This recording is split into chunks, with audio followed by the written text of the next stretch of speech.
한국이 그토록 오랫동안 독립을 유지할 수 있었던 이유요. 운이 좋았을 뿐이겠죠. 아니면 화랑이나 의병 같은 사람들이 지켜낸 거 아닐까요? 여러분을 매혹적인 한국사 이야기로 초대합니다. 과거 한국의 강인함의 비결이 해외에서 화제가 되곤 했습니다. 역사 수업에서 여러분도 식민지라는 단어를 한 번쯤은 들어보셨을 겁니다. 인류의 역사를 이야기할 때 식민지의 역사를 빼놓을 수는 없죠. 특히 유색인종 국가 중에서 식민지화를 겪지 않은 나라는 극히 드뭅니다. 물론 한국은 결국 식민지배의 아픔을 겪었습니다.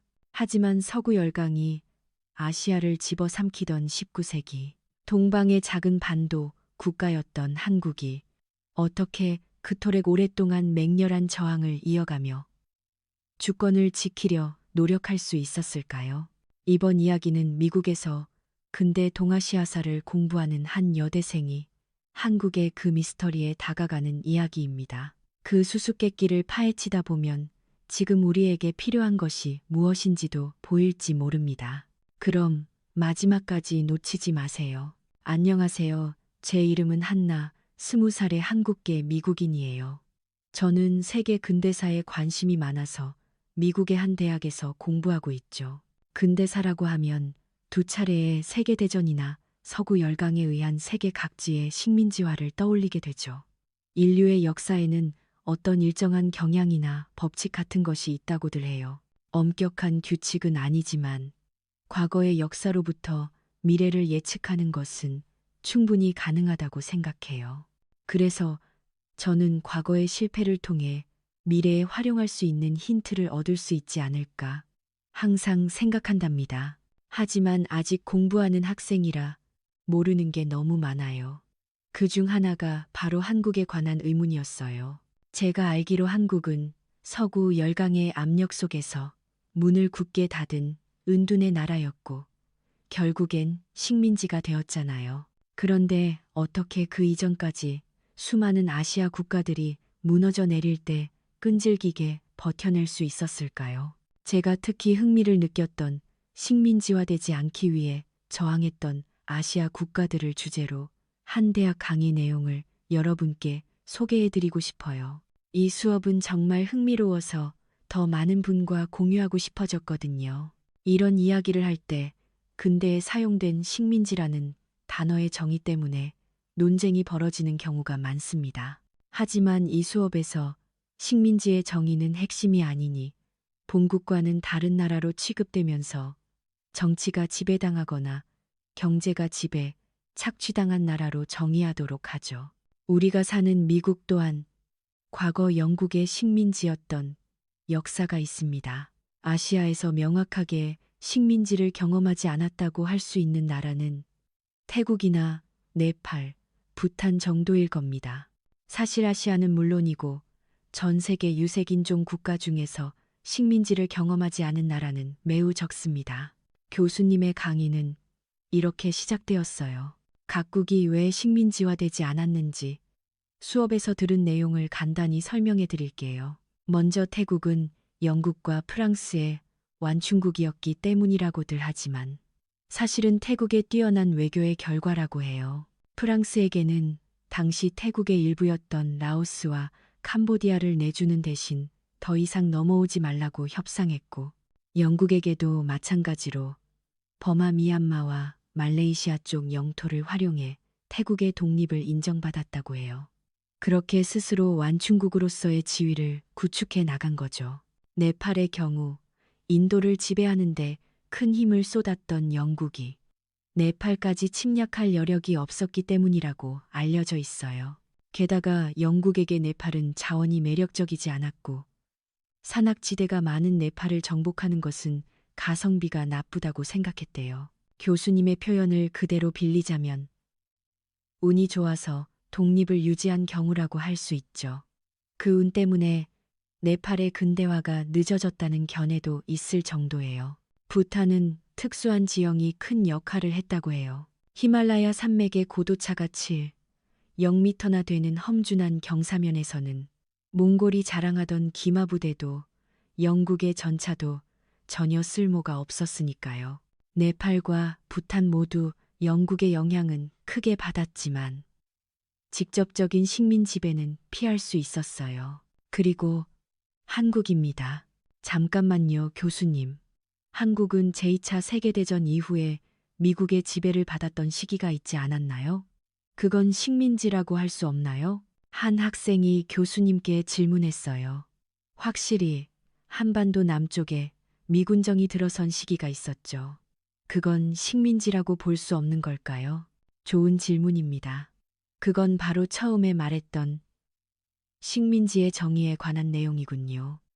식민지 여부는 지배 기간이나 국적 취급에 주목하면 이해하기 쉽습니다. 과거 일본의 식민지였던 한국과 2차 대전 후의 한국을 비교해 봅시다.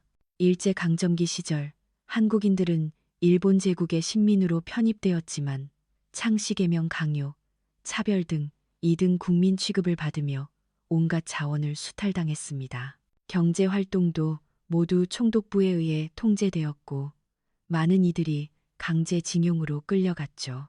한마디로 민족의 주체성이 완전히 말살당한 상태였습니다. 반면에 2차 대전 후 남한에 들어선 미군정은 독립국가 수립까지의 일시적인 기간 동안 간접적으로 통치한다는 전제가 있었습니다. 물론 그 과정에서 많은 혼란과 갈등이 있었지만 목적은 자원 착취가 아닌 연합국의 전후 처리와 신생 독립국가 건설 지원이었죠. 그래서 식민지 칼럼가 아닌 점령지 occupy territory로 취급하는 것이 맞습니다. 그렇구나. 즉 식민지가 되면 본국의 시스템에 편입되면서도 동등한 국민으로 인정받지 못해 민족 차별과 인권 무시, 일방적인 착취가 횡행하는 비인도적인 시스템에 필연적으로 구미고말했대 심하군요. 반면 점령은 일시적으로 주권이 상실되더라도 반환이 전제되므로 식민지보다는 대우가 비교적 낮고 그 점이 큰 차이라는 거네요. 식민지와 점령지는 그 비참함의 정도가 다르니 명확히 구분하지 않으면 논의가 엉망이 되겠어요. 게다가 한국의 경우는 식민 지배를 피했던 다른 아시아 국가들과는 사정이 다릅니다.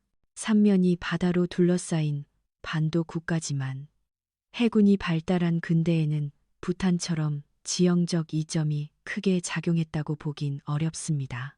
네팔처럼 자원이 매력 없었던 것도 아니죠. 오히려 지정학적 위치 때문에 주변 강대국들의 각축장이었습니다. 또한 태국처럼 완충지대가 될 수도 없었고요.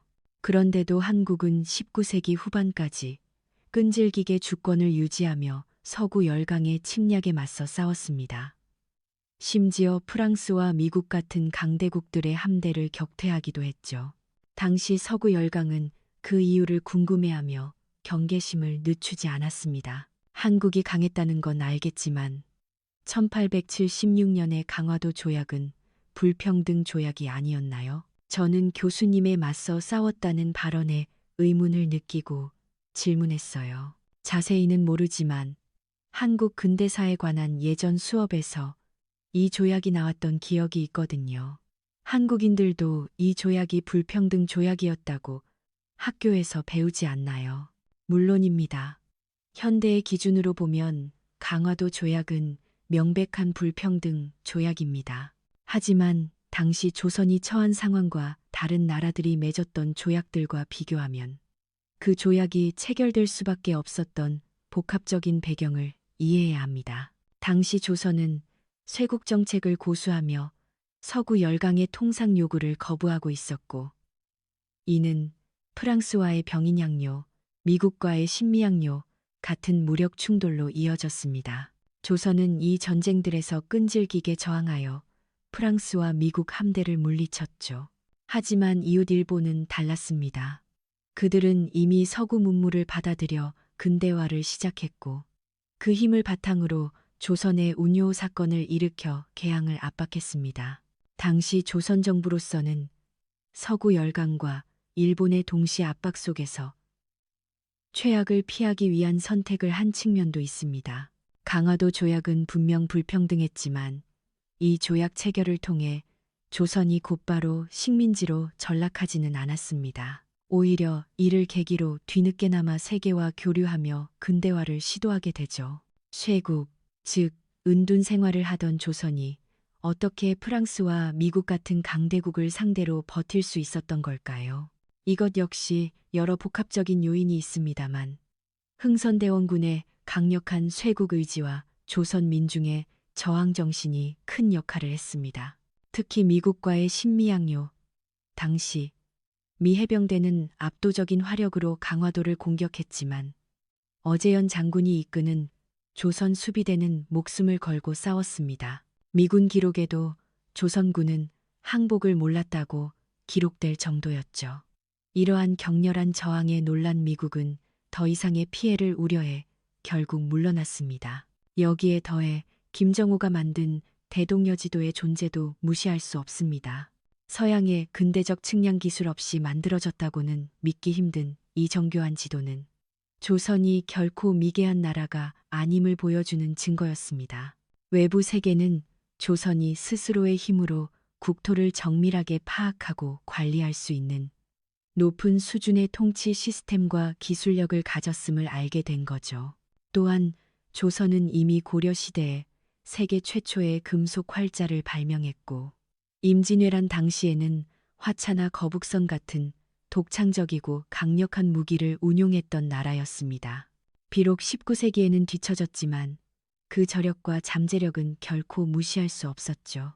그래서 서구 열강도 무력으로 단번에 점령하기보다는 통상 압력을 통한 접근을 시도했던 겁니다. 조선의 높은 기술력과 저항정신이 협상력을 높였다는 설이군요. 강인함이 방어의 비결이었네요. 지금의 한국이 기술 강국이라는 이미지가 있지만 그 잠재력은 이미 오래전부터 세계에 알려져 있었다니 놀라워요. 이야기를 다시 돌려서 한국에는 식민지화의 위기가 크게 3번 있었다고들 합니다. 학자마다 견해는 조금씩 다르지만요. 첫 번째는 16세기 말에서 17세기 초입니다. 이때는 일본과 후금 청나라 이 조선을 노렸습니다. 일본은 임진왜란을 일으켜 조선을 침략했죠. 당시 서양 선교사들은 이 전쟁을 지켜보며 조선의 저항에 놀라움을 금치 못했습니다. 이순신 장군의 해군과 전국 각지에서 일어난 의병들의 활약은 조선의 끈질긴 생명력을 보여주었죠. 비록 국토는 황폐해졌지만 조선은 나라를 지켜냈습니다. 이 모습을 본 서양 세력은 조선은 군사적으로 쉽게 정복할 수 있는 나라가 아니다라고 보고했을 정도입니다. 게다가 조선은 유교적 소양이 높은 선비 문화가 뿌리 깊었습니다. 백성들의 교육 수준도 결코 낮지 않았죠. 세종대왕이 창제한 한글 덕분에 문자 해독률이 비교적 높았고 이는 지식 전파와 민중의 단결에 큰 영향을 미쳤습니다. 이런 나라는 설령 점령하더라도 민중의 거센 저항에 부딪힐 위험이 매우 높았죠. 정리하자면 16, 17세기의 조선은 강력한 군사적 저항 능력과 높은 문화 수준 때문에 식민지화하기 매우 까다로운 상대였다는 거네요. 확실히 그런 골치 아픈 나라를 상대로 전쟁을 걸려면 제정신이 아니겠어요. 두 번째 식민지화 위기는 19세기 후반, 즉 개항기입니다. 방금 이야기했던 미국, 프랑스, 일본 등이 조선을 노렸던 시기죠. 이 시기 조선은 비록 쇄국 정책으로 근대화는 늦었지만 내부적으로는 나름의 안정을 이루고 있었습니다. 특히 백성들의 교육열은 대단했습니다. 서당 교육이 보편화되어 있었고 글을 읽고 쓸 줄 아는 인구가 상당했죠. 독자적인 문자 체계인 한글이 있었기에 가능했던 일입니다. 심지어 당시 조선의 문해율은 동시대 서구 일부 국가들보다 높았다는 연구도 있을 정도입니다. 높은 교육 수준은 그 자체로 외부의 지배를 어렵게 만드는 요인이 됩니다. 하지만 이렇게 식민지화하기 어려운 조건을 갖추고 있었음에도 조선은 위기에 직면했습니다. 일본의 강압에 의한 강화도 조약 체결이 바로 그것이죠. 이 조약을 시작으로 열강의 이권 침탈이 본격화될 위험이 커졌습니다. 그러나 조선은 곧바로 무너지지 않았습니다. 오히려 고종과 개화파 관료들을 중심으로 서구의 기술과 제도를 받아들여 부국 강병을 이루려는 노력이 시작되었죠. 물론 그 과정은 순탄치 않았고 결국 일본의 손에 국권을 빼앗기게 되지만 그 전까지 수십 년간 독립을 유지하기 위한 필사적인 노력이 있었습니다. 기술력뿐만 아니라 교육에 의해서도 한국은 지켜졌던 거군요. 취미로 시를 짓고 학문을 논하는 문화라니 정말 대단한 세계예요. 솔직히 조선 말기는 세계 정세의 어두운 은둔자라서 정복하기도 쉬웠을 거라고 생각했는데 이미지와는 전혀 다르네요. 기술력 향상과 교육 보급, 이런 것들을 중요하게 여겼던 지도자가 있었군요. 대체 얼마나 뛰어난 선견지명이 있었던 걸까요? 마지막 세 번째 위기는 제2차 세계대전 패전 이후입니다. 일본 제국이 패망하면서 한국은 해방을 맞았지만 곧바로 완전한 독립을 이루지는 못했습니다.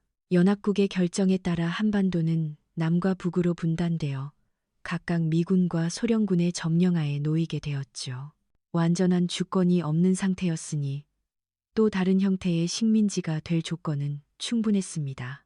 하지만 세계적인 흐름은 식민지가 독립해 나가는 시대였습니다. 표면적으로 서구 열강은 더 이상 새로운 식민지를 만들지 않는 시대가 된 것이죠. 그래서 식민지가 되지 않고 넘어갈 수 있었다는 설도 있습니다. 하지만 이유는 그것뿐만이 아니라고 여겨집니다. 가장 큰 이유는 바로 한국인들의 독립에 대한 열망과 끈질긴 독립운동의 역사 때문입니다. 일제강점기 35년 동안 국내외에서 끊임없이 저항하며 독립의 의지를 전 세계에 알렸습니다. 이러한 투쟁의 역사가 연합국으로 하여금 한국의 독립을 약속하게 만든 중요한 요인이 된 것입니다. 만약 한국인들이 일본의 통치에 순응했다면 전후 처리 과정에서 독립국으로서의 지위를 인정받기 어려웠을지도 모릅니다. 한국인 스스로가 민주적인 국가를 건설할 능력이 있음을 보여주려 했던 노력이 결실을 본 셈이죠. 교수님, 지금 이야기를 들어보면 결국 한국이 오랫동안 독립을 지킬 수 있었던 이유는 군사적 저항, 기술적 잠재력, 그리고 높은 교육 및 문화 수준이 요인이었다는 말씀이시죠. 즉, 지리적 요인이나 우연이 아니라 한국인들의 오랜 노력으로 지켜냈다는 뜻이군요. 그렇습니다. 한국의 경우 여러 요인이 복잡하게 얽힌 결과 오랫동안 독립을 유지할 수 있었습니다. 하지만 한나 학생이 말한 대로 군사력, 기술력, 교육 및 문화 수준의 높이가 침략당하지 않기 위한 큰 힘이 된다는 것은 현대를 봐도 알 수 있는 사실입니다. 스스로를 지키기 위해서는 모든 방면에서 노력이 필요한 법이죠. 그렇게 이 수업은 끝났어요. 수업이 끝나도 교수님의 이야기는 좀처럼 머릿속에서 떠나지 않았어요. 친구도 같은 생각이었는지 수업 후에 이 주제로 한참 이야기꽃을 피웠죠. 그 수업 들으면서 만약 조선이 19세기에 서구 열강의 식민지가 되었다면 어땠을까 상상해봤어. 그랬다면 지금의 멋진 케이팝이나 드라마는 이 세상에 태어나지 못했을 거야. 한국이 그렇게 오래 버텨줘서 정말 다행이지 않아? 정말 그래. 식민지가 되었다면 독자적인 문화나 유적들이 파괴되었을 테니까. 난 그냥 은둔의 나라라서 외부와 단절되어 있었기 때문이라고만 생각했는데 그게 아니었네. 나도 처음엔 그랬어. 하지만 오늘 수업을 듣고 나니 교육과 문화 수준이 높지 않으면 애초에 기술력이나 군사력도 강해질 수 없는 게 아닐까 하는 생각이 들었어. 교육이 있기에 기술력과 군사력도 있는 거지. 모든 것의 토대는 교육에 있는 거야. 물론 어떤 교육이든 다 좋다는 건 아니라고 생각해. 누구에게 어떤 교육을 해나갈 것인지 앞으로도 계속 고민해야겠지. 그러다 보면 결국 인권 문제나 전쟁을 줄이기 위해서는 교육이 매우 중요하다는 결론에 이르게 되는데, 그럼 이번엔 어떤 교육이 필요한가라는 새로운 의문에 부딪히게 돼. 정말 그렇네. 교수님이 알려주신 조선시대의 교육 수준이 높았다는 점은 정말 놀라웠어. 지금 시대라면 이해가 가지만 그 당시에도 서양 수준이거나 그 이상이었다니. 섬나라도 아닌 반도 국가인데 말이야. 오늘 이야기를 듣고 나니 나도 교수님처럼 한국이 오랫동안 독립을 지킬 수 있었던 이유를 스스로 분석해 보고 싶어졌어. 저는 오늘 수업을 통해 한국이라는 나라에 더욱 깊은 흥미를 갖게 되었어요. 태국처럼 외교를 통해 평화를 얻는 것도 물론 중요하죠. 하지만 외교에만 의존하는 건 마치 도박처럼 느껴졌어요. 외교는 상대가 있는 일이고 어떻게 전개될지 예측하기는 역시 어려우니까요. 하지만 외교를 할 때 협상력을 갖추고 있다면 강해진다고 생각해요. 그 협상력을 갖추는데 필요한 것은 상대가 경외심을 가질 만한 기술력이나 문화이고 그것을 뒷받침하는 것이 바로 그곳에 사는 사람들의 교육 수준과 문화 수준이 아닐까요? 과거의 한국인들은 이 사실을 깨닫고 있었던 걸까요? 아니면 우연의 산물이었을까요? 그리고 그 배경 사상이 어찌 되었든 대체 한국은 어떻게 교육과 문화의 수준을 높여나갔던 걸까요? 그 점을 조사하다 보면 인권 문제나 평화로 이어질 힌트를 발견할 수 있으면 좋겠다고 생각했어요. 역사학을 전공하게 되면서 역사란 무엇인가? 왜 역사를 배우는가와 같은 질문에 대해 생각할 때가 많았지만 이번과 같은 이야기를 들으니 저절로 그 답 중 하나를 이끌어낼 수 있을 것 같은 기분이 들었어요. 지금의 사회를 더 좋게 만들기 위해서는 과거로부터 배우는 것이 필수적이고 그것이 가능한 것은 오직 인류뿐이니까요. 오늘 수업에서 더 자세히 알고 싶어지는 이야기들이 너무 많아서 가슴이 두근거려요. 아, 교수님, 기다려주세요. 방금 하신 말씀에 대해 질문이 있습니다. 어떠셨나요? 식민지라는 단어는 정의가 모호하기 때문에 안타깝게도 정치적으로 이용되어 본질적인 분석에 이르지 못하는 경우가 많습니다. 이번에 소개된 수업에서는 식민지와 점령의 개념이 명확히 구분된 상태에서 이야기가 진행되어 한국인들조차 잘 몰랐던 정보나 생각지 못했던 견해가 많아 저는 매우 흥미로웠습니다. 괜찮으시다면 여러분의 감상을 댓글로 꼭 알려주세요. 또한 구독과 좋아요도 잊지 마세요. 그럼 마지막까지 시청해주셔서 감사합니다. 다음에 매혹적인 한국사 이야기에서도 다시 뵙겠습니다.